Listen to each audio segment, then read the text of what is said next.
Gençler Adana zirveden selam. Durmak yok omi, patlamaya devam. Yok bundan sonra size sigara.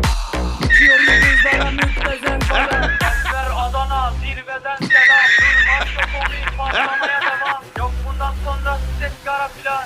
Uçuyor yıldızlara müptezel bayan. Harmanım baba nerede çarşafım? Gördüğüm bu paketler benim dermanım. Hoppa yavaşça açıldı fermanım. Sakın kaçma buraya gel la kezbanım. Adana çocuğu aga şehrimin delisi. Olay büyük kardeş mevzu kendisi. Plaka 01 korkumuz dinle. Yazmak için yine yuttun bence.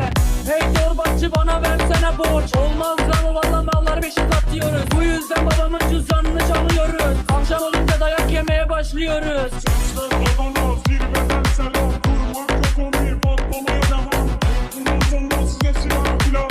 Uçuyor yıldızlara müptezel bayan. Ben yazınca mı gol neşemiz yerinde. Siz ayrı tripte bense düşüşte. Halüs görüyorum ben bu sahnede. Kaç paket sigara bitti lan o kahvelerde. Kapı yutmayınca dönmüyor teperi. Tribe sokma beni, Sikerme beni. gidin heyecan abinize selam söyleyin. Tahtını sikiyorum ben de böyleyim. Demiş Adana merkezin sözler çalıntı. Boru kimden yaptı alıntı. O şişko menajerin ona söylüyorum. Diz atmadan önce adam gibi uyarıyorum. Sevenlerim bana şimdi desin eri. Ben o söze oluyorum sanki deli. Bize bulaşmayın biz de vites atmayız geri. Bize diz atanlara bize rakı yok dayı hani bize sigara. Memurlar geliyor yat yere yat. Nezarete düştü al bir sigara yak.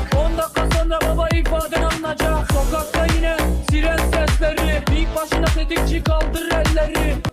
Bize rakı yok dayı hani bize sigara. Memurlar geliyor yat yere yat. Nezarete düştü al bir sigara yak. 10 dakika sonra baba ifaden alınacak. Sokakta yine siren sesleri. İlk başında